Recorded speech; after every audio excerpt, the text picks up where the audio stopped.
அகர முதல எழுத்தெல்லாம் ஆதி பகவன் முதற்றே உலகு. நம்முடைய டாக்டர் மூவ திருக்குறள் நற்பணி சங்கத்தினுடைய 121வது மாத கூட்டத்தை நாம் நடத்த இருக்கிறோம். பிணிக்கு மருந்து பிரமன், அணி இழை தன் நோய்க்கு தானே மருந்து என்ற குறள். அதாவது நமக்கு உடம்பு சரியில்லைன்னா டாக்டர் கிட்ட போறோம். பிரமன் அவர் கொடுக்கிற மருந்து தான் நமக்கு மருந்து. ஆனா என்னுடைய அன்பு காதலி எனக்கு ஏற்படுத்திய காதல் நோய்க்கு அவள் தான் மருந்து. வெளியில போய் டாக்டர் கிட்ட போய் எனக்கு காதல் நோய் வந்துருச்சு டாக்டர் ஏதாவது மருந்து கொடுங்கன்னா ஒரேடா போகணும். சோ அதுக்கு மருந்து அந்த காதலியே. பாரு எவ்வளவு அழகா சிந்திச்சு. இதை ரசிக்க கூட நம்மால நேரம் இல்லை. சொல்லுன்றான். இதுன்னா என் மிஸ்னா நம்ம அன்பை கூட ரசிக்கணும்ன்ற அந்த மனோபாவம். அதனாலதான் டோபமின் சுரக்கத்தே கிடையாது. அப்புறம் அதுக்கு ஒரு மருந்து. டோபமின் சுரக்கத்துக்கு எல்லாம் மருந்து எல்லாம் போடவே முடியாது. மகிழ்ச்சியில தான் சுரக்கும். டாக்டர் தெளிவா சொல்லிட்டார். அனைத்து சொந்த மக்களுக்கும் ஐயா நடமாடும் திருக்குறள் மாமுனி அவர்களுக்கும் துணைத் தலைவர் ஐயா அவர்களுக்கும் பொருளாளர் ஐயா அவர்களுக்கும் சான்றோர் பெருமக்களுக்கும் என்னுடைய தலைதாழ்ந்த வணக்கம். டாக்டர் மூவ அவர்கள் திருக்குறள் அல்லது வாழ்க்கை வழக்கு என்ற நூலில் உயிரணுகள் எப்படி தோன்றியது என்று படிப்படியாக சொல்லிட்டு போறார். புல்லாகி பூடாகி நம்ம முன்னோர் பாடினாங்க இல்லையா, அதை அடிப்படையாக வைத்து உயிரற்ற பொருள், உயிர் உள்ள பொருள், அப்புறம் முதுகெலும்பு உள்ளது, முதுகெலும்பு அற்றது, அப்படியே படிப்படியாக தொல்காப்பியத்தில் நம்முடைய உண்மையான நூலான தொல்காப்பியத்தில் உயிரினங்கள் எப்படி 5 வகையான உணர்ச்சிகளை சொல்றாரு அவர். மெய்வாய் கண்மூக்கு செய் சொல்றாங்க. அந்த 5 வகையான உணர்ச்சிகள் சொல்றாங்க. அது எப்படியே படிப்படியாக கடைசியில நம்முடைய மனித இனம் ஹோமோ செப்பியன் கடைசியில தோன்றிய போது டார்வின் சொல்றாரு இல்லையா, அவர் உடலுடைய பரிணாம வளர்ச்சி சொல்றாரு டார்வின். நம்முடைய தொல்காப்பியம் என்ன சொல்றது? மனதினுடைய உணர்ச்சிகள் பற்றி சொல்லுது. இந்த 5 வகையான உணர்ச்சிகள் விலங்குகளுக்கு உண்டு. இந்த 6வது உணர்ச்சியான அந்த அறிவு, மனம் என்ற அந்த அறிவு நம்முடைய ஹோமோசெப்பியன் என்ற நம்ம மனித இனத்துக்கு தான் உண்டு. அந்த அறிவு வளர்ந்து இத்தகைய ஒரு உலகம் தோன்றி, இந்த உலகத்தில் உள்ள மக்கள் தோன்றி, மக்களால் ஏற்பட்ட அந்த மாற்றங்களும் வளர்ச்சிகளும் அருமையானது. டாக்டர் மூவா என்ன சொல்றாங்கன்னா, உணர்ச்சி மிக்கவர்கள் யார், அறிவு மிக்கல் யார் என்று சொல்லும் பொழுது உணர்ச்சி மிக்கவர்கள் பெரும்பாலும் பெண் சொல்றாங்க டாக்டர் மூவா. அறிவு மிக்கவர்கள் யாருன்னு கேட்டா ஆண்கள் சொல்றாங்க. ஆனா அறிவும் உணர்ச்சியும் இரண்டு சேர்ந்து அந்த வாக்கியை தீர்மானிக்குது. அந்த உள்ளத்தை பற்றியும் அந்த அறிவை பற்றியும் தான் நம்ம ஐயா நம்முடைய டாக்டர் மூவா அவர்கள் சொன்ன சிறு அந்த மணிமொழி சொல்லலாம் இருக்கேன். உள்ளதை உள்ளவாறு அறிவிப்பது அறிவியல். அறிவியல் என்பது சயின்ஸ். சயின்ஸ் என்பது என்ன இருக்கு அது கரெக்டா சொல்லுவாங்க. கரெக்டா சொல்லக்கூடியதான் சயின்ஸ். உள்ளதை உணர்ந்தவாறு உணர்த்துவது கலை. நம்ம என்ன உணர்ந்தோமோ, இப்ப கூட ஒரு சட்டம் பார்த்தீங்களா, இசை.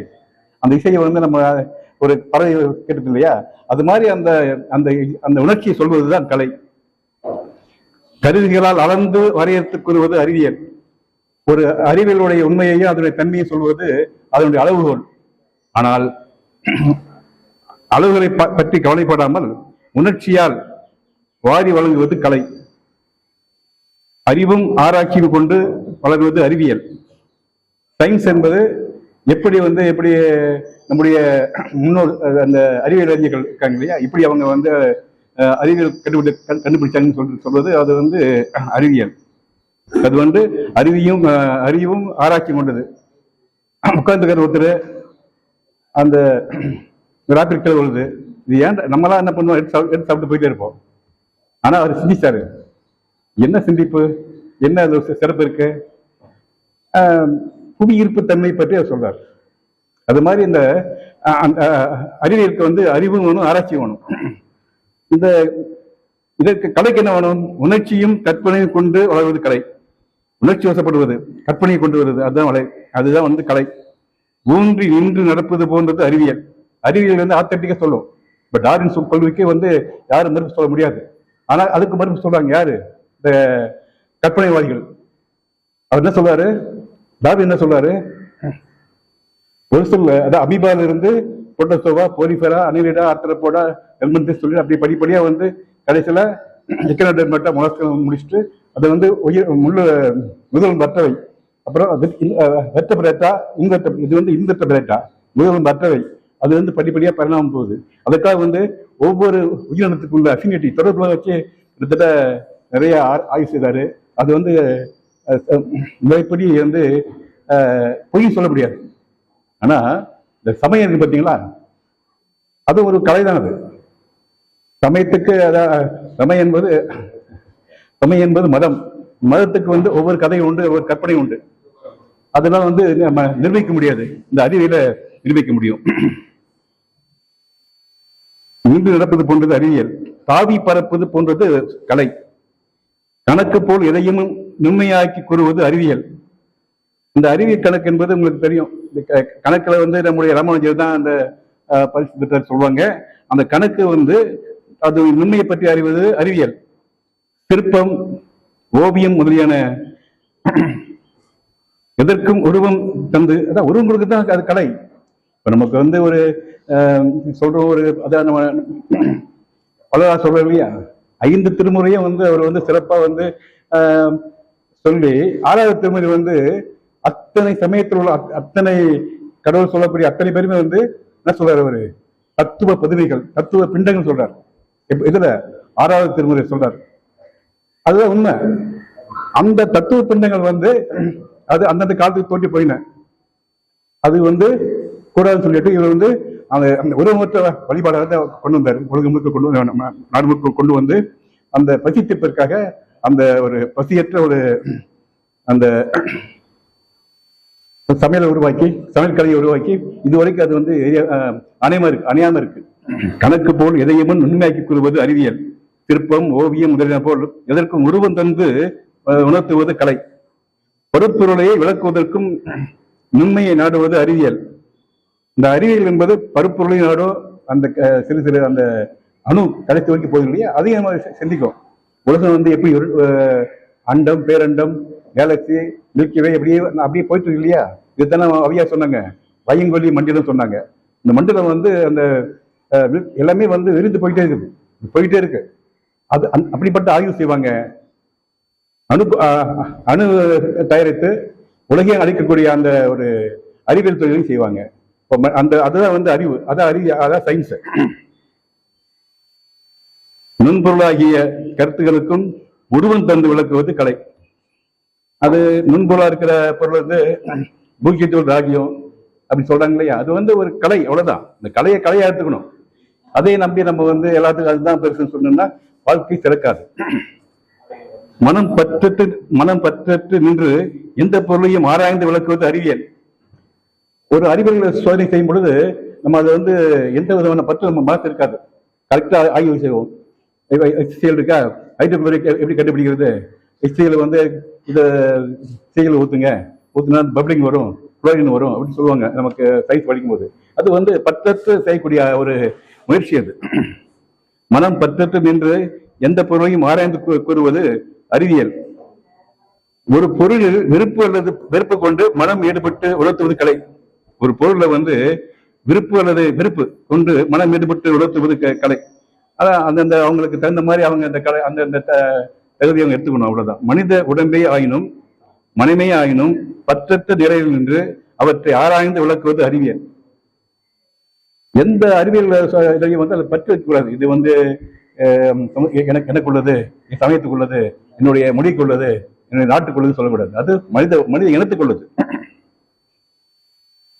மண்ணே ஆயினும் கல்லே ஆயினும் அவற்றில் மனம் பற்றி நின்று ஈடுபட்டு உணர்ந்து கூறுவது கலை. அது உணர்ச்சியோடு நம்ம வந்து அதை பார்க்கணும்.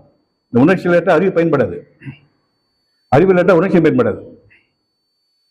அதனால்தான் உடலியல், பிசியாலஜி, அனாட்டமி, உளவியல், சைக்காலஜி என்பனவும் அறிவியலில் சேர்கின்றன. நிலவையும் விண்மீன்களையும் தீட்டும் ஓவியங்களையும் பாடும் பாடல்களும் கலையாகின்றன. இத்தனை வேறுபாடுகள் பார்த்தீங்களா? கலைக்கும் அறிவியலுக்கும் பல வேறுபாடுகள் இருக்கு. இத்தனை வேறுபாடுகளையும் உணர்ந்து அறிவியலின் பயனையும் கலையின் பயனையும் பெற வல்லவர்களை ஒரு முழு வாழ்வு வாழ தகுதியானவர்கள். ஒரு மனித வாழ்வு முழுமை பெற வேண்டும் என்றால் கலையும் என்றும் அறிவியல வேண்டும். ஏனெனில் மனித வாழ்வில் அறிவின் பங்கும் உண்டு, உணர்ச்சியின் பங்கும் உண்டு. அறிவு கொடுத்து உணர்ச்சி குன்றியவர்கள் மரம் போன்றவர்கள். அறிவு அதிகமா இருக்கும், நல்ல கொளுத்து பெரிய பெரிய அறிவு இருக்கும், ஆனா அவனுடைய உணர்ச்சி தாழ்ந்திருக்கும். அறிவு கொளுத்து உணர்ச்சி குன்றியவர்கள் மரம் போன்றவர்கள்.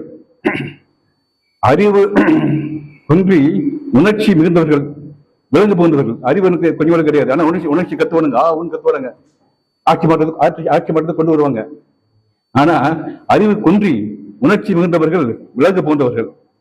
அறிவும் உணர்ச்சியும் ஒழுங்காக வாழ்ந்து பண்பட்டவர்களே தீரான மனித வாழ்வு பெற்றவர்கள். நம்ம அறிவு இருக்கணும், அந்த உணர்ச்சி இருக்கணும்.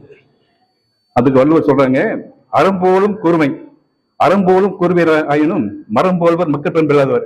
என்னதான் அறிவு பெற்றார்னு கூட மக்கள் பண்பு அந்த ஒழுங்கில்லாதவன் மனுஷன் கிடையாது. இளங்கோடு மக்கள் அணையர், இளங்கோனோடு கற்றாரோடு ஆவார். அதாவது விலங்குக்கு இருக்கிற அந்த அறிவு தான் அவனுக்கு இருக்கும். மக்களுக்கு உரிய அந்த சிறப்பான மனங்களை கொண்ட மனம் இருக்காது. சென்ற விடத்தால் சிலவிடாது ஊறி நன்றியின் பகுப்பு அறிவு. மனம் என்பது பல இடத்துல அப்படி இப்படி அலையும். ஆனா எது நன்மை எது தீமைன்னு அது பகுத்தறிந்து அந்த நல்ல பக்கம் போறதுதான் மனிதனுடைய அந்த அறிவு. அறிவினால் ஆவது உண்டோ இறுதி நோய் தன் நோய் போல் போற்றா கதை. அதனால நம்ம வள்ளலார் சொல்றாரு, ஆடிய பயிரை கண்டபோதுதான் ஆடினேன். அதுக்காக தான் அந்த ஜீவகாரணி கொள்கை கொண்டு வந்து ஆண்டுதோறும் நாள்தோறும் எரிகின்ற அந்த அடுப்பை எரியாமல் இது வரைக்கும் காத்திருக்காங்க. அதனால இந்த வள்ளுவர் எடுத்துரைத்துள்ளார், கூறிய அறிவு உடையவர்களை மரம் என்றும் நூலறிவு இல்லாதவர்களை விலங்கு என்றும் படித்த காரணங்கள் ஆராயத்தக்கன. நல்லுணர்ச்சிக்கு அறிவு துணை புரிய வேண்டும் என்றும், உணர்ச்சி பண்படாத நிலையில் அறிவு பயன்படாது, உணர்ச்சி பண்படாத நிலையில் அறிவு பயன்படாது என்றும் கூறும் கருத்துக்கள் சிந்திக்கத்தகுன. நன்றி, வணக்கம். இன்னைக்கு எல்லாரும் பதற்றத்துல இருக்கான். ஒண்ணு நடக்கலைன்னா we get into frustration. ஐயோ முடிக்கல, நடக்கல, வரல, செய்யல. ஒரு ரிசல்ட் வரதுக்குள்ள ஐயோ சின்ன சொல்லி ரிசல்ட் வந்துச்சு, ஐயோ உனக்கு எந்த காலேஜ் கிடைக்கும் தெரியும், எந்த காலேஜ் கிடைக்கும், அது ஒரு டென்ஷன். காலேஜ் கிடைச்சா ஐயோ 5 வருஷம் முடிப்பானே எப்படி தெரியல, உள்ளுக்குள்ள பதட்டம். ஆனா வெளியில கூலா தான் இருக்காங்க, உள்ளுக்குள்ள பதட்டம். இதுதான் நோய்களாக மாறும். இத நம்ம இந்த மனதை எப்படி எல்லாத்துலயுமே ஒரு பதட்டம்னா அப்போ டேக் இட் ஈஸி பாலிசின்னு எதுக்கு சொல்றது? டேக் இட் ஈஸி பாலிசின்னா விட்டு போறது இல்ல, அது ரிலாக்ஸ்டா பார்க்க. ஒரு விஷயத்த நாம ரிலாக்ஸ்டா பண்ணோம்னா எவ்வளவு பெரிய விஷயத்தையும் ஈஸியா பண்ணலாம். பதட்டத்தோட நம்ம பண்ண போனோம்னா எளிமையா முடிக்கிற நிகழ்ச்சி கூட ஒரு மிகப்பெரிய போர்க்காலம் மாதிரி ஆயிடும். அதனால சமீபத்துல தேர்வுக்களம் போர்க்களம் அன்றுன்னு ஒரு கட்டுரை எழுதினேன் நம்மளுடைய ஆளுமையில. அதை போட்டு அவர் தனியா எனக்கு அமிச்சார். தேர்வுக்களம் போர்க்களம் அன்று அப்படின்னு போட்டிருந்தேன். ஏன்னா இன்னைக்கு தேர்வு களத்தெல்லாம் போர்க்களமா மாத்திடுறோம். அது இன்னும் சின்ன வயசுல எனக்கும் அந்த எண்ணம் தான் வந்து பரீட்சை எழுதும் போதுமோ உலகத்திலேயே நம்ம பரீட்சை எழுதுறோம்.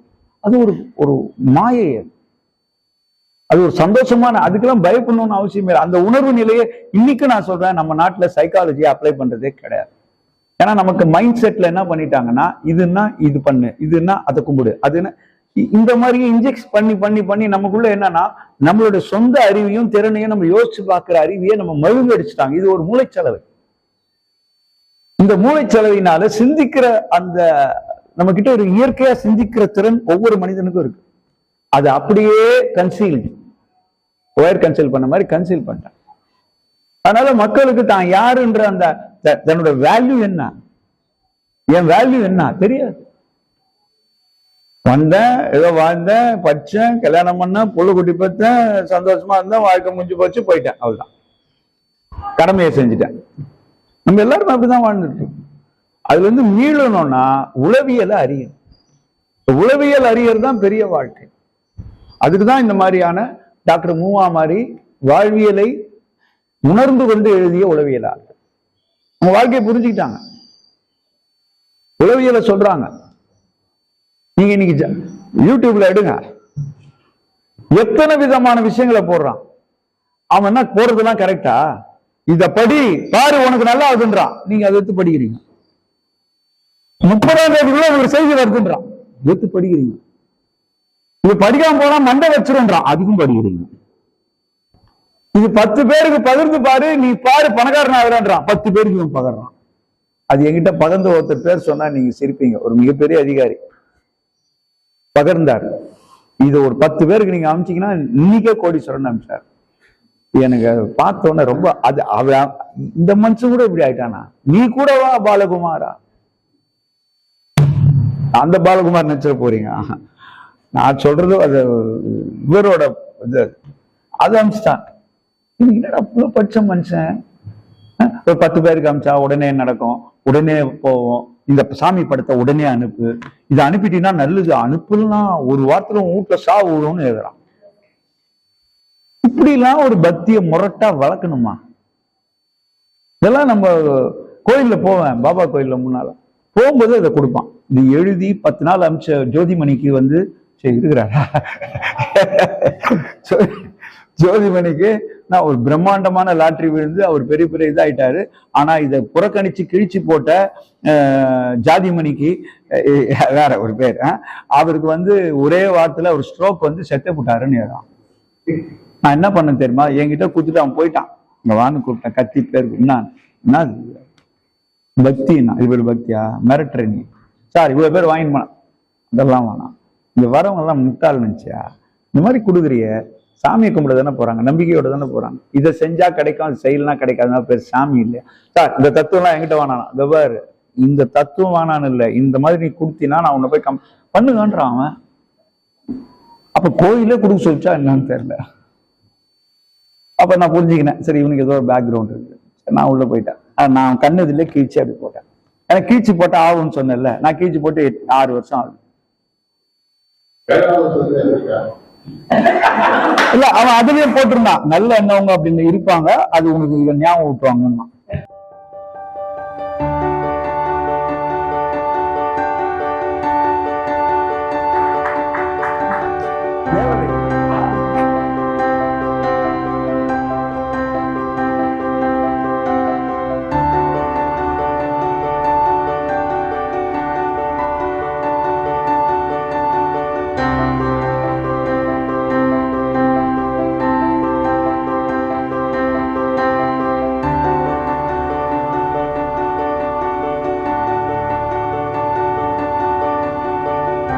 அனைவருக்கும் வணக்கம். எப்பொருள் யார் யார் வாய் கேட்பினும் அப்பொருள் மெய்ப்பொருள் காண்பது அறிவு. பட்ட பாட்டை எல்லாம் பாடுதமிழ் பாட்டில் வைத்தார். தென்றல் காட்டில் மிதந்து வரும் தென்மாங்கு தென் பாட்டி செய்தார். பொங்கும் இன்ப தமிழ் கவிதையால் புகழின் உச்சி தொட்டார். குற்றால குளிரருவி எனவே இசை கேட்டு மனம் குளிர வைத்தார். அறம் பொருள் இன்பம் உயிரச்சம் 4 திறம் தெரிந்து தேரப்படும்.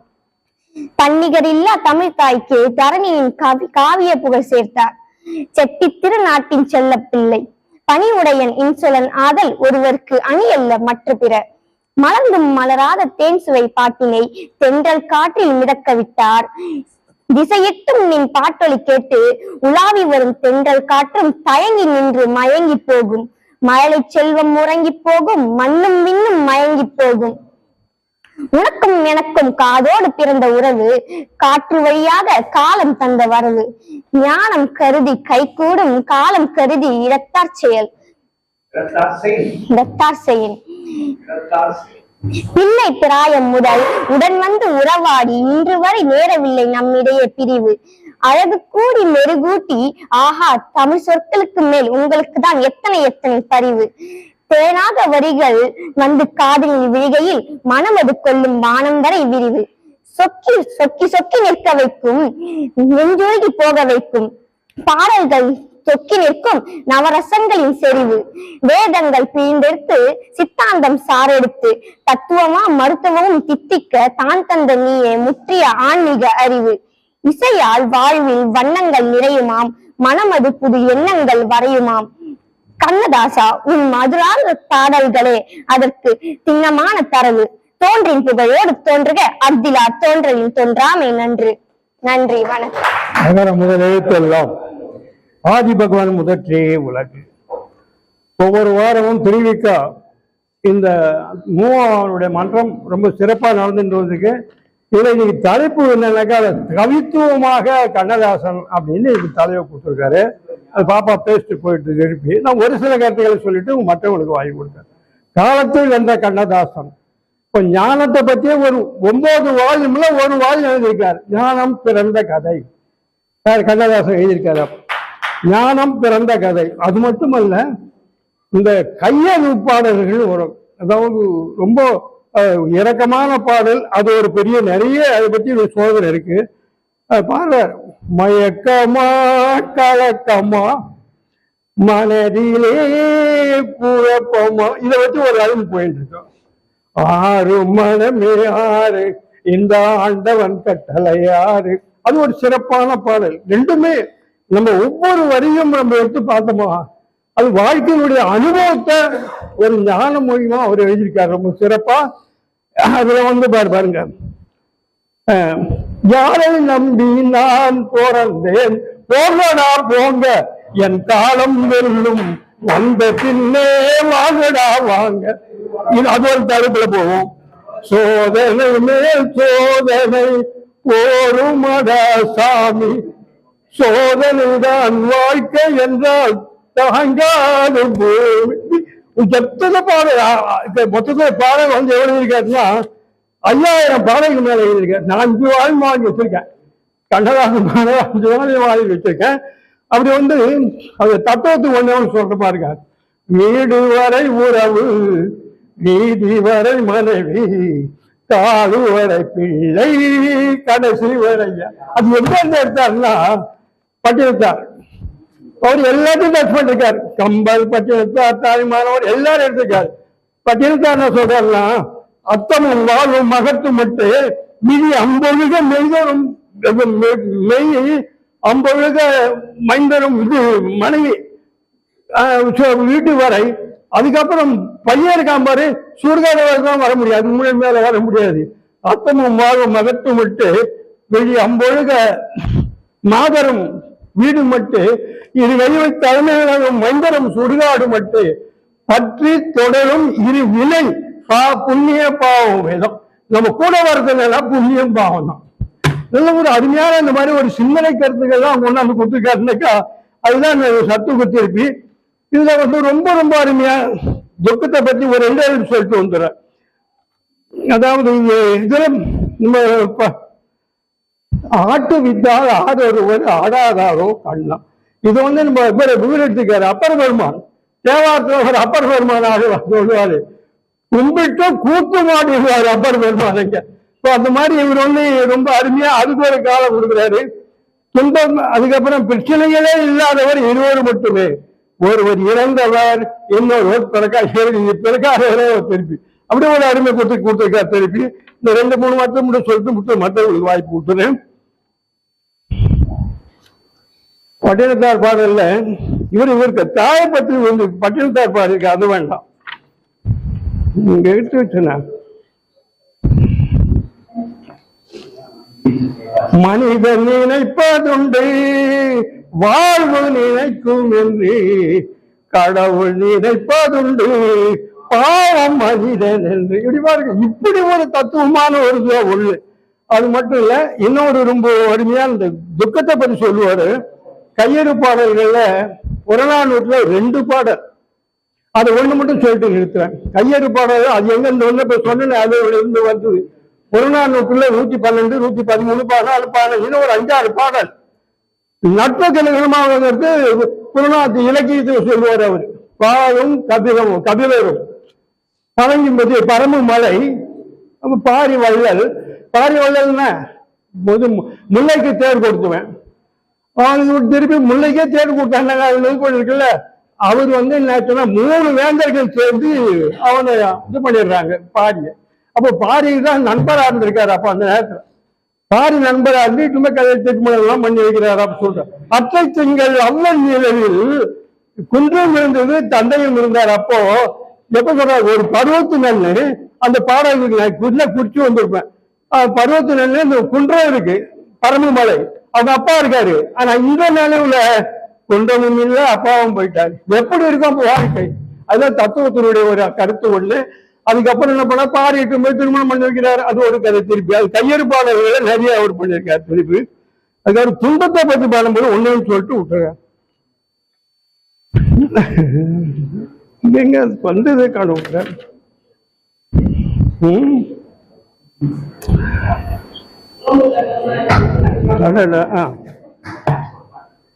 இன்பத்தில் துன்பம் துன்பத்தில் இன்பம் இறைவன் வகுத்த நியதி. இன்பத்தில் துன்பம் துன்பத்தில் இன்பம் இறைவன் வகுத்த நியதி. அப்படின்னு இந்த 2 வாரத்துக்கு சொல்லுவார். இன்பம் வழியான் இடும்பை இயல்பென்பான் துன்பம் உறுதல் இழல். என்ன ஒரு அருமையான கருத்து. இன்பத்தில் இன்பம் வழியான் துன்பத்தில் துன்பம் இல்விளைகள் அப்படிங்கிறார். இப்படி ஒரு துன்பத்தில் தத்துவ பாடல் 9 வால்யூம் இருக்கு கண்ணதாசனுக்கு. அதை வாங்கி படித்தா போறோம். அதை விட இன்னொன்னு, காலத்தில் இருந்த கண்ணதாசன் கற்பனை வெளியீடு, ரொம்ப அருமையான ஒரு பிடிப்பு கற்பனை வெளியீடு நான் வாங்கியிருக்கேன். இது ரொம்ப ஒரு வாய்ப்பு கொடுத்ததுக்கு ஐயாவுக்கு மனமார்ந்த நன்றியை தெரிவித்து இது கேட்டவங்களுக்கு ரொம்ப மனகத்தை தெரிவித்துக் கொள்கிறேன். நன்றி. கண்ணதாசனை பத்தி நான் கூட ஒரு ரீசெண்டா நம்ம வாட்ஸ்அப்ல போட்டேன். 5000 பாடல்கள்னு போட்டிருக்கு, 6000 கவிதைகள், நாவல்கள், கட்டுரைகள், ஆன்மீக நூல்கள், சாகித்ய அகாடமி விருது பெற்றிருக்காரு, கவியரசு என்ற பட்டம் மக்களால் தரப்பட்டது இதுல போட்டிருக்கு. அவரோட ஆட்டனத்தி ஆதிமந்தின்னு ஒரு புத்தகம், எத்தனை பேர் படிச்சீங்கன்னு எனக்கு தெரியல. அது பிஜில ஒரு டெக்ஸ்டா வந்தது. ஆட்டனத்தி ஆதிமந்தி. என்ன ஒரு 8வது வரை படித்த ஒரு மனிதன், தன்னுடைய ஆர்வத்தால் இலக்கியங்களை எல்லாம் நுகர்ந்தவன். 8வது வரை தான் படிப்பு. ஆனா அந்த ஆட்டனத்தி ஆதிமந்தியை நீங்க படிச்சீங்கன்னா உங்க மனமெல்லாம் ஆடும். அதுல அந்த காதல் வரிகள் எல்லாம் நம்ம நெஞ்சில் அப்படியே நிற்கும். இன்னைக்கு காதல்னா நம்மளால அசிங்கன்ற மாதிரியே பேசுவான். ஆனா அத்தனையும் உணர்ந்தவன் தான் மனிதன். ஒரு பாட்டு ஒண்ணு வரும், எங்கேயும் எப்போதும் சங்கீதம் சந்தோஷம், ராத்திரிகள் வந்து விட்டால் சாத்திரங்கள் ஓடிவிடும். அப்ப எந்த பூஜை புனஸ்காரம் எல்லாம் ஓடிவிடும். ஆனா காலையில திரும்ப கூடாது, நிக்க கூடாது, உட்கார கூடாது, தொற்ற கூடாது, பாத்திர கூடாது, பயங்கர கூடாது, பதிக்கிட கூடாது, எல்லாமே பண்றது. ராத்திரியில் ஓடிவிடும்னா அவன் கண்ணதாசங்க. உண்மையை எந்த தோல் போட்டு நீங்க மறைக்க முடியாது. வாழ்க்கையில மனிதன் உண்மைகளை உண்மையா ஒத்துக்கணும். அவன் தான் கண்ணதாசன். அவன் எழுதின கண்ணதாசனை நம்ம படிக்கும்போது அவர் சொன்ன ஒரு வார்த்தை பாருங்க. அதாவது இது மேடம் எனக்கு அமிச்சது. மாபெரும் சகாப்தமான கவிஞனின் பிறந்த திருநாள். காதலையும் காவியத்தையும் வாழ்வியல் தத்துவத்தையும் பாமரனும் உள்ளுணர்ந்து முழுமை வரை எளிய தமிழில் எழுதி வைத்தான். அவன் உங்களுக்கு இதை மாத்திரம் பாடல. இவர் பாடினதெல்லாம் ஆல்மோஸ்ட் இது நடுவுல கொஞ்சம் காதல் இதையும் பாடினார். அது ஒரு இடத்துல குறிப்பறிதல்ன்ற ஒரு அதிகாரம் திருக்குறள்ல காமத்துப்பால். அந்த குறிப்பறிதல் நீங்க எடுத்து பாத்தீங்கன்னா மாட்டுக்காரன் வேலையில அத்தனை பாட்டு குறிப்பறிதல் தான். யோசிச்சு பாருங்க. ஒரு கண்ணை பார்க்கிறா, ஒரு கண்ணை சக்கிறா. அந்த அடி அதுல அந்த குறள் நீங்க பாத்தீங்கன்னா குறிப்பறிதல் 5வது குறள். குறிக்கொண்டு நோக்காம எல்லால் ஒரு கண் சிறக்கணித்தால் நகும். இன்னொன்னு நான் பார்க்கும்போது இவரு ஜெமினி கணேசன் வரும்னு நினைக்கிறேன். விண்ணை நான் பார்க்கும் போது மண்ணை நீ பார்க்கின்ற அந்த அடி வரும். யான் நோக்கும் காலை நிலம் நோக்கும் நோக்காக்கால் தான் நோக்கி மெல்ல நகும். இதுவும் குறிப்பறிதல் 4வது குறள். எதுக்கு நான் சொல்றேன்னா, கண்ணதாஸ் காமத்துப்பால நம்ம படிக்காம அதிகமா அசிங்கம் கிசிங்கம் எல்லாம் பேசிக்கிட்டு அந்த மனிதர்கள் செய்யற அசிங்கத்துக்கு இது ஒண்ணுமே கிடையாது. இறைமறை காயா சொன்னவன் நம்மளோட வள்ளுவன். காமத்துப்பால படிக்காதனால்தான் தப்பாச்சு. எல்லாமே படிச்சிருந்தா நல்லா இருந்திருப்பான் அவன். அவ்வளவு அழகான அதனாலதான் நான் அதுல இருந்து கொடுக்குறேன். ஒவ்வொருத்தருக்கும் படிங்க அப்படியாவது படிங்க. படிக்கும்போது உங்களுக்கு அந்த அந்த கடைசி வரை யாரும் ஒரு பொழுதும் வாழ்வதறி யார் கருதுவ கோடியும் அல்ல பல. 337வது குறளுக்கு இது உதாரணம். அடுத்த அடி பாருங்க. பரமசிவன் கழுத்தில் இருந்து பாம்பு கேட்டது, கருடா சௌக்கியமா. அடுத்து அடி போடுவார், யாரும் இருக்கும் இடத்தில் இருந்து கொண்டால் எல்லாம் சௌக்கியமே, கருடன் சொன்னது. அதுல முத்துராமனும் ஜெயலலிதாவும் ஆக்ட் பண்ணுவாங்க, கிளாசிக் ஆக்டிங் ரெண்டு பேருமே. முத்துராமன் அந்த கோச்சிக்கிற கேரக்டராவே ரொம்ப அழகா பண்ணுவார் முத்துராமன். ஜெயலலிதா அது ரொம்ப கேஷுவலா ஆக்ட் பண்ணுவாங்க. ரெண்டு பேருமே ஒரு சூப்பர் ஆக்டிங். அந்த படத்தை நான் ரசிச்சு பார்த்தேன். அப்போ நமக்கு ஒரு ஏஜ். சூரியகாந்தி. எங்க அப்பாவுக்கு கடைசி வரைக்கும் ரொம்ப பிடிச்ச பாட்டு இந்த பாட்டு, இந்த பரமசிவன் கழுத்து. அது கேட்டா அப்படியே மெய் மறந்து கேட்பாரு. அதுல நானும் மெய் மறந்து அந்த பாட்டு எங்க கேட்டாலும் அந்த பாட்டை நான் கேட்காம போகவே மாட்டேன் அந்த இடத்த விட்டு. ஏன்னா ஒரு பாட்டுக்குள் இருக்கக்கூடிய அந்த ஞானத்தை வைத்தானவன். சும்மா பாட்டு இதுல வச்சுக்கினேன் அப்படி அந்த கவிதை வேறு. இயற்கையாக ஊற்றெடுத்து என்னுள் வரக்கூடிய உணர்வுகளை எல்லாம் கவிதையாக்கி தந்தவன் கண்ணதாசன். அவன் வார்த்தைகள் பாமரனும் புடிச்சு பார்த்தான். போனால் போகட்டும் போடா, நீங்க யார் வேணா பாடலாமே, புரிஞ்சுக்கலாம் இல்லையா? செல்பவர் செல்லட்டும், வருபவர் வருவட்டும், வரதான் தெரியும், செல்பவர் தெரியாது. தமிழ் எப்படி நம்ம, அதாவது தமிழ் சிதைக்க சொல்லல, தமிழ் மக்கள்கிட்ட போய் சேரணும்னு நினைச்சான். அவ்வளவு எழுதிய கருணாநிதி கூட கடைசி காலங்கள்ல பாருங்க அந்த சினிமா வசனங்கள்ல ரொம்ப மாத்திட்டார். அதுவே அவரோட பராசக்தி வசனம் வேற மாதிரி இருக்கும், கடைசியா எழுதின வசனங்கள் வேற மாதிரி இருக்கும். ஏன்னா காலத்தோடு நம்ம ஒன்றவில்லை என்று. அதுக்காக தமிழை அவர் இது பண்ணல, ரிலாக்ஸ் பண்ணி எழுதல, தமிழை தவறில்லாமல் தான் எழுதியிருக்கிறார். அப்போ அதெல்லாம் நம்ம இன்னைக்கு பார்க்க வேண்டியது. கண்ணே கலைமானே அவருடைய கடைசி பாடல் இல்லையா? இது எந்த நிலையிலும் சாகாத உறவு, காதல். அந்த காதலை சொல்ற இடம் தான் கண்ணே கலைமானே. வள்ளுவர் சொல்றாரு, எள்ளின் இனிவாம் என்றெண்ணி அவர் திறம் உள்ளும் உயிர்காதல் நெஞ்சின் தலைவி சொல்றான். இது 1298, 1298வது குறள். எள்ளின் இழிவாம் என்று எண்ணி அவர் திறம் உள்ளும் உயிர்காதல் நெஞ்சு. வார்த்தை தொடர பாருங்க. இன்னைக்கு நீங்கெல்லாம் ஞான தர்சனம் வந்திருந்தீங்கன்னா ஒரு பிளைண்ட் கேர்ள் பேசினதை கேட்டு நீங்க எல்லாம் ஆடி போயிருப்பீங்க. கார்த்திகா நான் எடுத்து போட்டேன், எத்தனை பேர் கேட்டீங்கன்னு எனக்கு தெரியாது. ஒரு குரலை அவர் ரொம்ப அழகா ஒரு அறிவார்ந்த எக்ஸ்பிளனேஷன் கொடுத்தா. I was amazed, stunt. அப்படியே நின்று வீடியோ எடுத்தேன். அம்மா கொஞ்சம் இருமான்ட்டு அப்படியே நின்று எடுத்தேன். அந்த பேர் கார்த்திகா, அந்த பொண்ணு பேரு. கிளாசிக். என்ன குரல் தெரியுமா? இன்பம் விழையான் வினை விழைவான் தன் கேளிர் துன்பம் துடைத்து ஊன்றும் தூண். இது அவ எடுத்துக்கிட்ட பார்ட் எதுன்னா, இன்பம் விளையான்றது காமன். அந்த தன் கேளிர்ன்றது எப்படி நாம அதை இன்டராக்ட் பண்ணணும், அதை இன்டர்பிரிட்டேஷன்ஸ் எப்படி பண்ணணும் அப்படின்றது ரொம்ப கிளாசிக்கா ஒரு அறிவார்ந்த எக்ஸ்பிளனேஷன் கொடுத்தா. நீங்க பாருங்க, இதுல வந்து எத்தனை பேர் பாத்தீங்கன்னு தெரியாது. நான் எடுத்து போட்டேன்.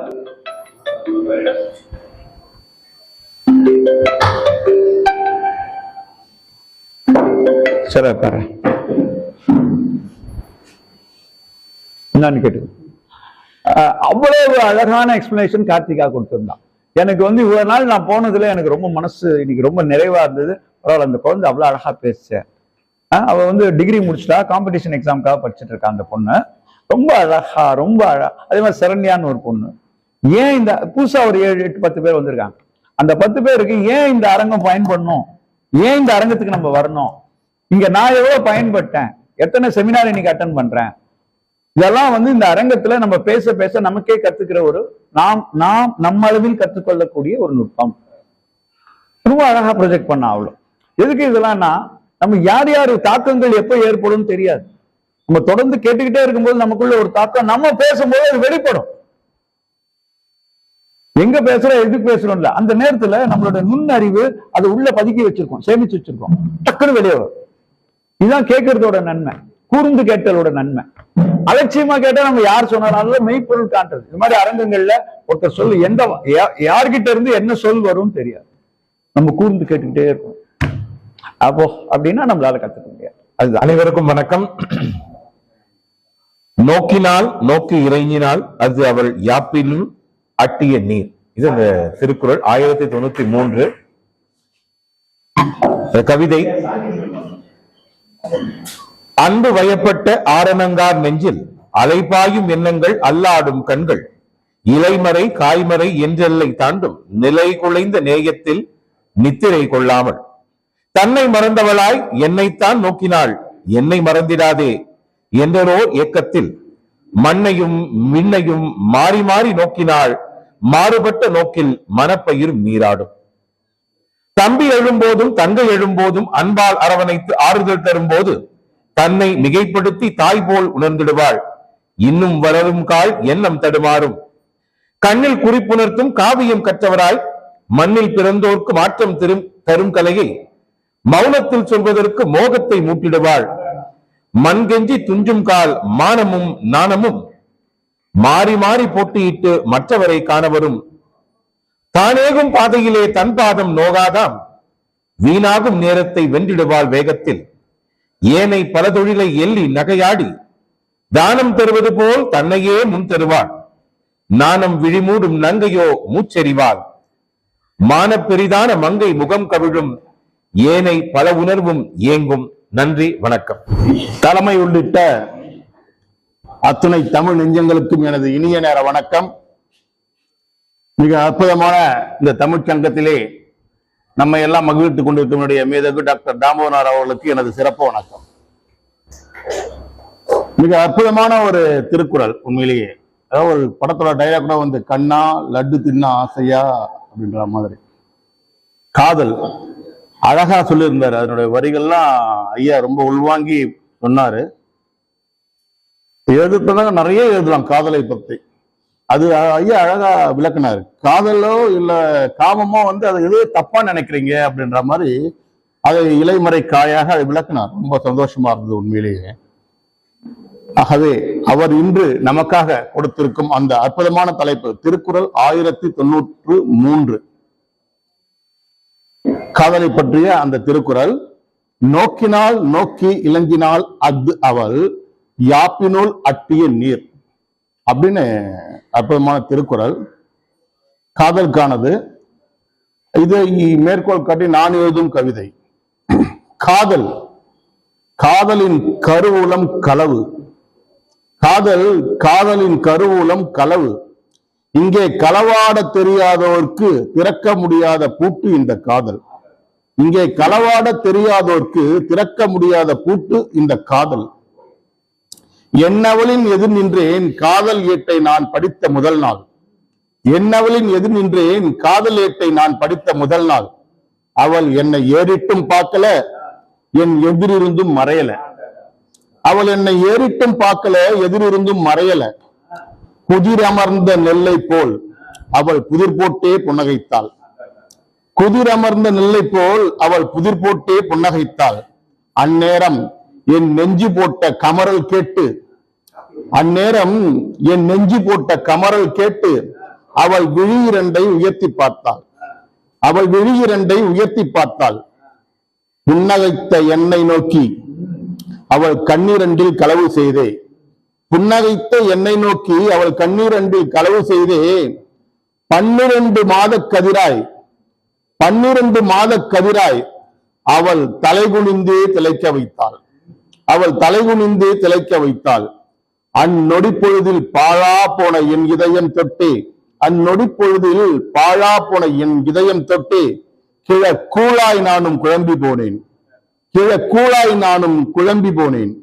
வாய்ப்பிற்கு நன்றி கூறி விடைபெறும் உங்கள் ரசிகரன். கவிதை என்றாலே உணர்ந்து உள்வாங்கி ரசித்து எழுதும்போது அந்த கவிதைக்கு ஒரு நீர் கிடைக்கிறது. மனுஷன் வார்த்தை, அதனால்தான் தொல்காப்பியம் சொல்லும் எல்லா சொல்லும் பொருள் குறித்தனவே. ஒரு சொல்லுக்கும் ஒரு பொருள் இருக்கணும். இல்லைன்னா பேசாதேன்றான் வள்ளுவன்.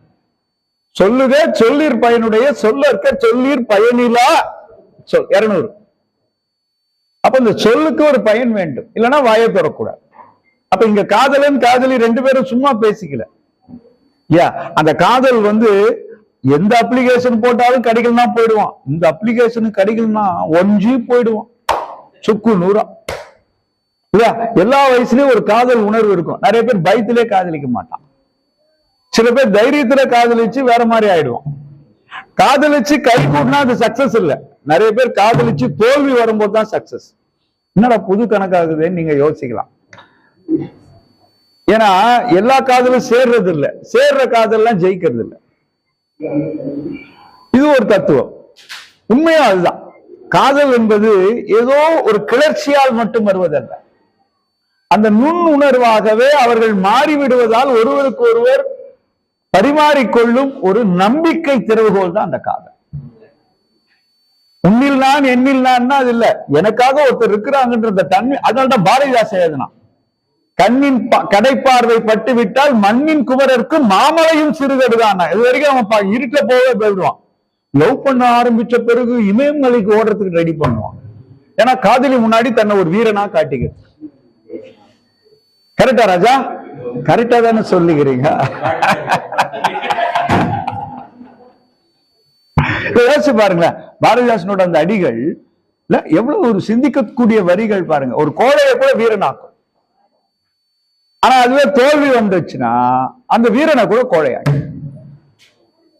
காதலுக்கு உண்டான அந்த சக்தி, அதுதான் அந்த மகத்துவம்ன்றது. அதனால அந்த காதலை உணர்நிலைன்றது ரொம்ப ரொம்ப அவசியம். இன்னைக்கு நம்ம என்ன பண்றோம், அப்படி பேர் சொன்னாலே நம்ம என்னமோ ஒரு கெட்ட வார்த்தை மாதிரி, அவங்க லவ் பண்ணி கட்டினாங்களாங்க அப்படின்றான். அதான்டா கஷ்டம். தமிழரோட மரபு அதுதான், தமிழர் மரபு அதுதான். என்ன சாரா கரெக்டா? கரெக்டா தானே சொல்றேன்.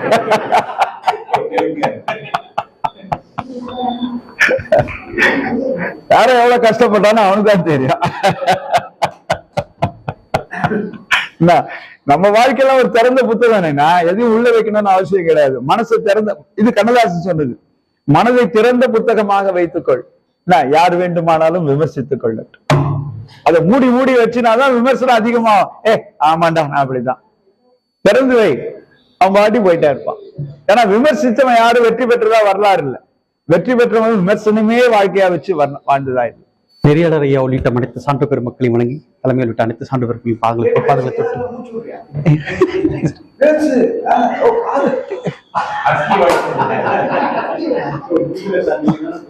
நோக்கினால் நோக்கி இறைஞ்சினால் அத்தவள் யாப்பில் உள்ள அட்டிய நீர். அவள் என்னை அன்போடு பார்த்தாள். நான் அவளை பார்த்ததும் நானும் கொண்டு தலைகுனிந்தாள். அவளுடைய அந்த நாணம் கலந்த பார்வை எங்கள் இருவருக்கும் இடையே உள்ள காதல் பயிர் வளர ஊற்றிய நீராகும் என்பது பொருள். இக்குறளில் சமூகம், காதல் மற்றும் பெண்ணியம் கொண்டு எழுதப்பட்ட கவிதை. நோக்கினால் அன்று நாணத்தால் தன் தலை குனிந்து நோக்கியே இன்று சம உரிமை கேட்டு நிமிர்ந்தது. இறைஞ்சினால் அன்று காதலின் நெஞ்சில் இடம் வேண்டி இறைஞ்சுகிறாள் இன்று வன்முறையற்ற ஒரு சமூகம் வேண்டி. அவள் பார்வை அன்று காதலின் பொன்மொழி பேசியது. அவள் பார்வை இன்று நீதிக்கான போர்க்குரல் எழுப்புகிறது. மறைத்த முகம் அன்று நாணத்தின் இலக்கணம் என்றார்கள். மறைக்கப்படும் உரிமைகளுக்கே இன்று அவள் போராடுகிறாள். ஆணின் பார்வைக்கு அன்று மண்டியிட்டால் ஒருத்தியாக. ஆதிக்க பார்வைகளை இன்று சுட்டெரிக்கிறாள் பலத்தியாக. இறைஞ்சுதல் என்பது அன்று அன்பின் சரணாகதி. இறைஞ்சுதல் அல்ல இன்று அதுவே புதியதொரு விடிவெள்ளி. அன்பின் வலியது அன்று வள்ளுவர் சொன்ன காதல். அறிவின் வலியது இன்று அவள் நடத்தும் சாதல். நோக்கினாள் இறைஞ்சினாள் அன்று காதலின் எல்லைக்குள் நிமிர்கிறாள், ஆளுகிறாள் இன்று அகிலத்தின் எல்லைக்குள். வாய்ப்பு அனைத்து சான்றோர் உள்ளிட்ட அவைக்கு வணக்கம். திருக்குறள் 1993 அந்த குறள்ல நோக்கினால் நோக்கி இறைஞ்சினால் அத்தவள் யாப்பினுள் அட்டிய நீர் அப்படின்னு அந்த வள்ளுவருடைய வாக்கை என் எழுத்துக்கள்ல கொஞ்சம் சொல்லுறேன். அதுக்கு நான் வைத்த தலைப்பு விழிவார்த்த நீர். 1000 கண்கள் கடந்து வந்தேன், உன் ஒற்றை பார்வையில் உறைந்து நின்றேன்.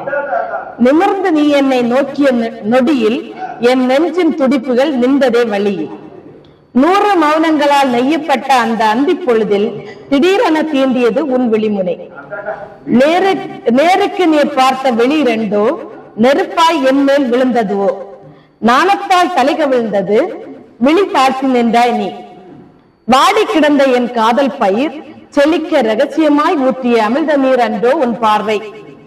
மண்ணில் நீ தேடியது என் வெளியில் பணித்த காதலை. நிமிர்ந்த பார்வையில் காதலை சொன்னாய், பணிந்த பார்வையில் என்னை உனதாக்கினாய். உன் விழிநீர் தெளித்த காதலில் நான் வாழ்வேன் காலம் முழுவதும். நன்றி, வணக்கம். தோன்றி பூவோடு தோன்றுக அக்திலர் தோன்றல் தோன்றாமை நன்றி என்கின்ற வள்ளுவரின் வாழ்முறைக்கேற்ப வாழ்ந்து கொண்டிருக்கின்ற எங்கள் ஐயா மதிப்புக்கும் மரியாதைக்குரிய தாமோதர ஐயா அவர்களுக்கு முதல் நன்றி கலந்த வணக்கத்தை தெரிவித்துக் கொள்கிறேன்.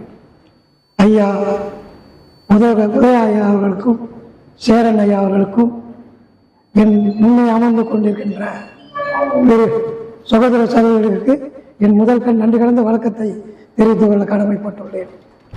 Love is every season but not reason. காதலுக்கு கண் இல்லை. ஐயா அதிகாரம் 110 குறிப்பு அறிதல் குறள் 1093 நோக்கினால் நோக்கி இறைஞ்சினால் அஃது அவள் யாப்பினுள் அட்டிய நீர். நான் பார்க்காத போது தலைவி என்னை பார்த்தால் நான் பார்த்ததும் நானி தலை குனிந்தாள். இப்பார்வை எங்கள் அன்பு பயிர் வளர அவள் ஊற்றிய நீராக அமைந்தது. அன்பு என்னும் விதை முளைத்து ஆசை என்னும் நீர் ஊற்றி இன்பக் கடலில் மூழ்கி ஈசனிடம் தவமிருந்து உன்னையும் என்னையும் இணைத்து ஊரறிந்து வாழ எண்ணி பிடித்து இயங்குகிறேன். ஐயமின்றி ஒரு முறை நோக்கினால் நோக்கி 1000 முறை நோக்கினார். அவ்வையின் பேட்டியை அத்துடன் வாழ்த்துகிறேன், வணங்குகிறேன், விடைபெறுகிறேன். தலைமை வெளியிட்ட டாக்டர் மூவா அரங்க நிர்வாகிகள், அரங்க நண்பர்கள் அத்தனை பேருக்கும் இனிய மாலை வணக்கம். ஒரு இலக்கிய கூட்டம் பெரும்பாலும் ஒரு கவியரங்கமாக நடைபெறுவது என்பது மிகவும் மகிழ்ச்சி. என்னளவில் ஒரு கவிஞராக அனைத்து தரப்பினரும் சிறு வயதில் இருந்து பெரியவர் வரை ஒரு தலைப்பின் கீழ் பதிவு செய்ததை என்னளவில் என்னுடைய இந்த எளியவளுக்கும் அதே தலைப்பின் கீழ் உங்கள் முன் பதிவு செய்கிறேன். நோக்கினால் நோக்கி இறைஞ்சினார். நாவில் ஒழித்துக் கொள்ள வசதியாய் இருக்கிறது அவனது பெயர். நாவில் ஒழித்துக் கொள்ள வசதியாய் இருக்கிறது அவனது பெயர். ஒருமுறை கனவுகளை வைத்து இதயத்திடம் பந்தயம் கட்டினாள்.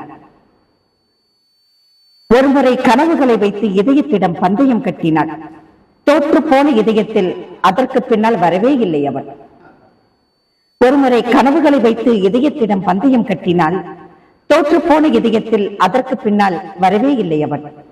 நூல் பிறையளவும் வருகைக்கான அறிகுறியே இல்லை. நிலவும் அவனோடு சேர்ந்து ஏனோ எட்டி பார்க்கவில்லை. யாதொரு நட்சத்திரமும் இல்லாத இப்படி பாலடைந்த வானம் பார்த்ததே இல்லை. நூல் பிறையளவும் வருகைக்கான அறிகுறி இல்லை. நிலவும் அவனுடன் எட்டி பார்க்கவில்லை. யாதொரு நட்சத்திரமும் இல்லாத இந்த பாலடைந்த வானம் பார்த்ததே இல்லை. பெருக்கெடுத்து ஓடிக் கழிக்கும் இரவின் கரை எவ்வளவு காலம்? பெருக்கெடுத்து ஓடிக் கழிக்கும் இரவின் கரையில் மனவெளியில் அக்கறை அவனும் இக்கரை இவளும். அக்கறை அவனும் இக்கரை இவளும். அரை இருள் பொழுது புருவ நிழலில் கண்களும் அறியாத அந்தி. புருவ நிழலில் கண்களும் அறியாத அந்தியின் மர்மங்களில் எளிமையில் நவ தனிமையோடு எளிமையின் மர்மங்களின் எளிமையில் நவ தனிமை. தனிப்பெரும் பெண்மையின் அண்மையாய் மனவெளியில் நரம்பாய் விட்டு விலக தெரியாத காளையவன். நரம்பாய் விட்டு விலக தெரியாத காளையவன். முதல் பார்வையில் தாவும் மனம். மறுகணத்தில் ஆசைகளை தேக்கி வழிமறித்ததில் தடங்கள் முறிகின்று உதிர்கின்றன. முதல் பார்வையில் தாவும் மனம் மறுகணத்தில் ஆசைகளை தேக்கி வழிமறித்தலில் முறிந்த தடங்கள் உதிர்கின்றன. தடுமாறுகிறார். தடுமாறி சிந்திய தோள் அலையோடு செல்ல இன்னும் ஒரு தோள் அவளுக்கு ஆறுதலாய் குழவிய இரு தோள் பார்வையில் கலந்தது. பார்வை சிந்திய தோளாகி அலையுடன் தோளோடு தோல் சிந்தி குழவிய இரு தோள் பார்வையில் கலந்து கனவுகள் படிந்து இறுகிய உறக்கம் பாறை குவடு மேட்டில் கட்டிய இறுக்கம் தளர்ந்தது. கனவுகள் படிந்து இறுகிய உறக்கம், குவடுமேட்டில் கட்டிய எருக்கம் தளர்ந்தது. விழி இமைகள் மெல்லிசை கருவியாக ஆசிர்வதிக்கப்பட்டது. விழி இமைகள் மெல்லிசை கருவியாக ஆசிர்வதிக்கப்பட்டது. பாறையாய், பாகாய், பனிபடர்ந்த வார்த்தையாய், ரகசியமாய் உருகிச் சிந்தும் சிறு குறிப்பிலும், பாறை பாகாய் பனிபடர்ந்த வார்த்தையாய் ரகசியமாய் உருகிச் சிந்தும் சிறு குறிப்பிலும் தழைத்து வேர்விட்டு இன்மைகள் நிறைந்து வழிய, தழைத்து வேர்விட்டு இன்மைகள் நிறைந்து வழிய, இரவுகள் தின்று இழைத்த கனவு ஆறுதலாய் ஆசையாய் துளிர்த்தது. இரவுகள் தின்று இழைத்த கனவு ஆறுதலாய் ஆசையாய் துளிர்த்தது. நன்றி, வணக்கம். அரங்கத்தில் நிறைந்திருக்கும் ஆண்டோர் பெருமக்களுக்கும் எனக்கு வாய்ப்பளித்த உங்கள் அனைவருக்கும் என்னுடைய பணிவான வணக்கத்தை தெரிவித்துக் கொள்கிறேன். ஐயா அவர்கள் இலக்கியத்தில் இந்த திருக்குறள்ல இந்த காமத்துப்பாலில் அருமையான அந்த கண்ணதாசன் எதுவும் ஒப்பீடு நல்லா சொன்னார். நான் கூட பார்த்தேன் அதை எந்த சொல்றதுன்னு யோசிச்சானா அவர் சொன்ன உடனேதான் இது நிறைய நம்மளுக்கும் ஐடியா தெரியும், இப்படிலாம் கூட பேசலாம் போல இருக்கு அப்படின்ட்டு. ரொம்ப அருமையா. நெக்ஸ்ட் டைம் நானே ட்ரை பண்றேன். இப்போ கொடுத்திருக்கிற தலைப்பு வந்து நல்ல தலைப்பு. இப்போ கம்பர் சொல்லுவாரு, அண்ணலும் நோக்கினான் அவனும் நோக்கினான் அப்படின்ட்டு. ரொம்ப புகழ்பெற்ற ஒரு வரி. அந்த வரியை வந்து நம்மளுங்க அண்ணலும் நோக்கினான் அவனும் நோக்கினான் அப்பனும் நோக்கினான் அடித்தும் நொறுக்கினான் அப்படின்னு சொல்லிட்டு பிற்காலத்துல வந்த கம்பர்கள் எல்லாம் எழுதினாங்க. இப்போ இதுல எல்லாருக்குமே இன்ஸ்பிரேஷன் வந்து கம்பர் உள்ளிட்ட இன்றைய நவீன கவிஞர்கள் எல்லாருக்குமே இன்ஸ்பிரேஷன் வந்து திருவள்ளுவர் தான். திருவள்ளுவர் இந்த திருக்குறள் இருந்து தான் எடுத்து கம்பரே கூட நிறைய எடுத்தாளப்பட்டிருக்கிறது. இன்றைக்கு கண்ணதாசனும் அதை பார்த்து தான் நிறைய எழுதியிருக்கிறாங்க. இன்றைக்கு கவிஞர்களுக்கும் சங்க இலக்கியங்கள் இல்லைன்னா பாடல்கள் கிடையாது. அந்த அளவுக்கு நம்ம புலவர்கள் எல்லாம் நிறைய கொடுத்திருக்கிறாங்க தமிழுக்கு. பக்தி இலக்கியமாகட்டும் சங்க இலக்கியமாகட்டும் எல்லாத்திலையும். இப்போ ஐயா அவர்கள் கொடுத்த தலைப்பு பாரு, நோக்கினால் நோக்கி இறங்கினாள், நோக்கினால் நொடியிலே நெஞ்சம் நிறைந்தது, நோக்கி இறங்கினால் நாணமும் மலர்ந்தது, பார்வையின் பனித்துளி பாசமாய் பொழிந்தது, புன்னகை பூ ஒன்று பூமியில் விரிந்தது, விழி என்னும் வீணையில் வீசிய ராகமே மொழி என்னும் மௌனத்தில் முளைத்த அனுராகமே, நாணத்தின் நதியிலே நெஞ்சம் நனைந்ததே, நேசத்தின் நிழலிலே நாளும் மலர்ந்தது, கண்ணொளி காற்றென காதலை தொட்டதே, காதலும் காவியமாய் காலத்தை வென்றது, நோக்கினால் உயிரெல்லாம் ஒளியென ஆனது, நோக்கி இறங்கினால் காதலும் தெய்வீகமானது. நன்றி, வணக்கம். மீண்டும் அனைவருக்கும் என்னுடைய மாலை வணக்கத்தை தெரிவித்துக் கொள்கின்றேன். பொதுவாகவே இந்த தலைப்பு கொடுத்தோன்னே நிறைய பேர் போட்டி இன்னைக்கு. ஒருவேளை ஐயா இனிமேல் பட்டு இந்த மாதிரி தலைப்புகளே கொடுத்தா நிறைய பேர் வருவாங்க. போட்ட அடுத்த செகண்ட் ஐயாவுக்கு ஒரு மெசேஜ் பண்ண, ஐயா எப்படியாவது அந்த கவிதையை நான் வாசிக்கிறேன் அப்படின்னு சொல்லி. ஏன்னா அந்த அளவுக்கு ஒரு ஈர்ப்பு காதலின் மீது, பெண்களின் பார்வையின் மீது. இல்ல இது வரும்போது காலையில இந்த கவிதை எழுதும், அதாவது ஒரு 4-5 வரிகள் எழுதும் போதே ஒரு வார்த்தை படிச்சு காமிச்சிட்டேன். அவங்க என்ன நினைச்சுக்கிறாங்க, ஏதோ கவிதை போட்டிக்கு நினைச்சுட்டு கிளம்புறேன்னு சொல்லி நினைச்சிட்டு நீ நிச்சயமா முதல் பரிசு உங்களுக்கு தான் அப்படின்னு சொன்னாங்க. இல்லவா இது 10ஓட 11 அப்படின்னு சொன்னேன்.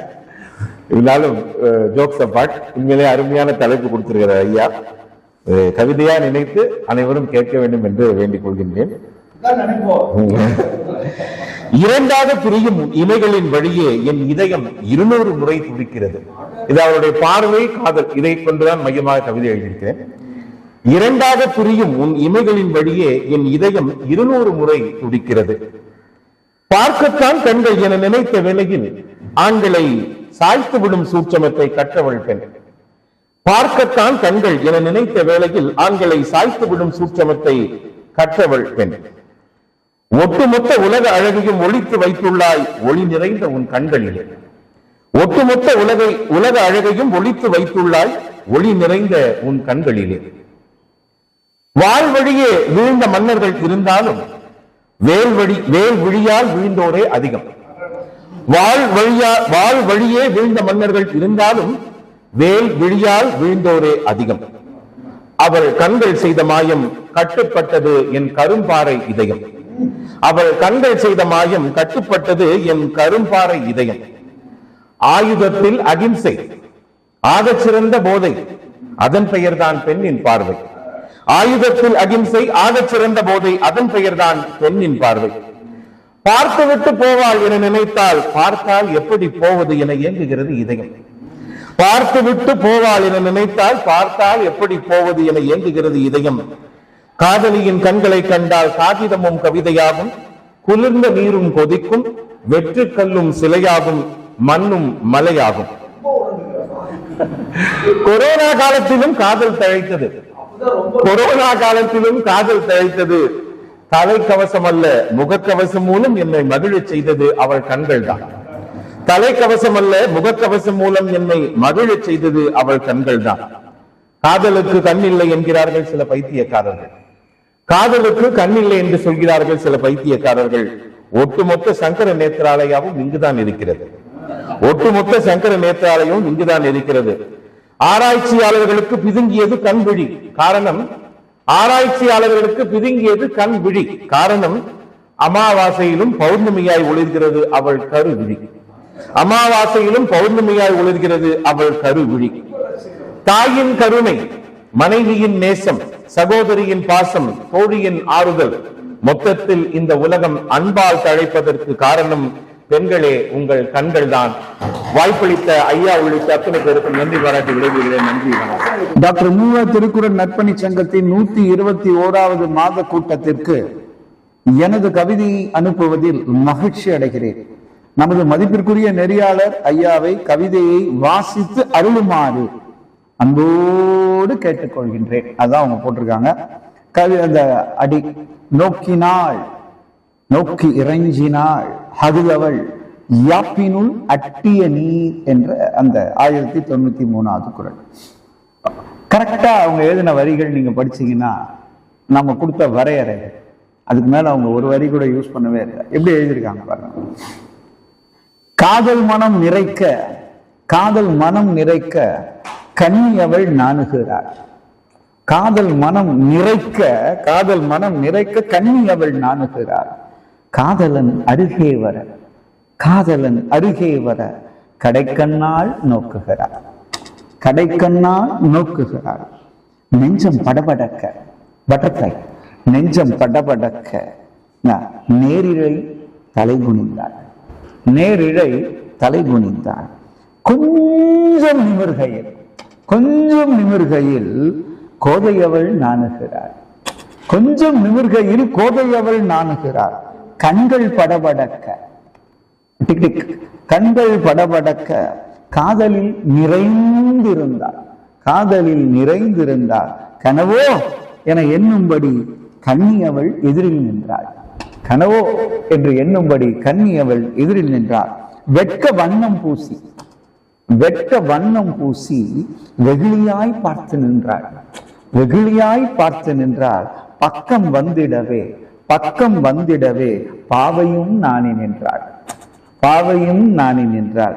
காரிகையின் காந்த பார்வை காதலதை வளர்த்திடுமே. நங்கையவள் நாணப்பார்வை நற்பயிராய் வளர்ந்திடுதே. டாபிக்கை தொட்டுட்டாங்க. கவிஞர் அன்புடன் ஆனந்தி, மிச்சிகன், அமெரிக்கா அப்படின்னு போட்டு எனக்கு அமைச்சிருக்காங்க. என்னுடைய பெயர் எனக்கு தெரிஞ்சிருக்கும், வடிவேலு. இந்த பள்ளியில 1978 வருஷம் படிச்சு இந்த பள்ளிக்கு ஒரு சின்ன துண்டு பண்ணிட்டு இருக்கேன். ஐயாவோட எதுக்கு நான் வந்தேன்னாக்கா, இந்த ஐயாவோட காமத்து பாடல் டெய்லி நான் பாக்குறேன். பார்த்துட்டு வல்லவருக்கு லவ் வந்தவங்க எனக்கு காதல் வந்துருச்சு. அப்புறமா ஒய்ஃபை லவ் பண்ண ஆரம்பிச்சிருக்கு. அந்த காமத்து பால் போட்டு நாங்கள் 2 பேருமே கேட்கிறோம். அவ்வளவு ஒரு சிறப்பான ஒரு இது. இன்னைக்கு நீங்க எல்லாம் சான்றோர்களா இருக்கீங்க. சின்னதா ஒரு மேல பார்த்தா சின்னதா ஒரு 4 வரி தோணுச்சு, சொல்லலாம் நினைக்கிறேன். நல்லா இருக்கா தெரியாது. வீணான்கும் கண்கையிலே வழிந்தோடிய நமதின்பும் மனமிரண்டும் கலந்ததே மறைவாக குறிக்கிறது. இது எனக்கு எப்படி சான்றோர்களாகவே எழுதி தோணுது. அது ஐயாவோட ஊக்கம் தான் எனக்கு. இந்த மாதிரி அரங்கத்துக்கு வரைக்கும் வந்து ஒரு புத்துணர்ச்சி கொடுக்கும். நான் பிசினஸ் ரொம்ப டென்ஷனு, அந்த அரங்கத்துக்கு தவறாம வரேன் நம்ம முடிஞ்ச வரைக்கும். நீங்களே வந்து சிறப்பு செய்யணும்னு சொல்லிட்டு வாழ்த்துறேன். நன்றி, வணக்கம்.